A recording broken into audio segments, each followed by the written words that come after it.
ஒரு நிமிஷம் லேட் ஆயிருந்தா லட்சுமணன் உயிரே போயிருக்கும். திகைப்பை காட்டுமுகம். லக்ஷ்மணர் ஆல்மோஸ்ட் இறந்தாராம். ஆனா நடந்தது ஒரு அதிசயம். லங்கா போரில் லட்சுமணன் ஆல்மோஸ்ட் இறந்தாராம். பயத்தில் அலரும் முகம். ஆனா எப்படி மீண்டும் உயிர் பெற்றார் தெரியுமா? ராமாயண போரில் லக்ஷ்மண வீரமாக போராடிக் கொண்டிருந்தார். அந்த நேரத்தில் மேகநாதன் இந்திரஜித் ஒரு சக்தி வாய்ந்த ஆயுதம் பயன்படுத்தி லட்சுமணனை கடுமையாக காயப்படுத்தினான். உயர் மின்னழுத்தம். அவர் மயக்கமடைந்து உயிருக்கு ஆபத்தான நிலையில் இருந்தார். இதைக் கண்டு ராமா மிகவும் கவலைப்பட்டார். அழுகை முகம். அப்போ ஹனுமான் கிட்ட சஞ்சீவி மூலிகை கொண்டு வா என்று சொன்னார்.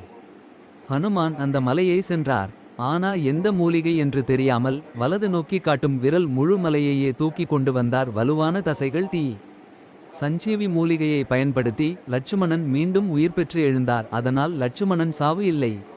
அவர் உயிர் திரும்பிய அதிசயம். இது ஒளிரும் நட்சத்திரம். பொது அறிவிப்பு. இன்னும் இதுபோல ராமாயணம் கதைகள் வேண்டும்னா லைக், சூப்பர், ஷேர், வலஞ்செழி, அம்புகுறிகள், சப்ஸ்கிரைப், சிவப்பு நிற இதயம் பண்ணுங்க.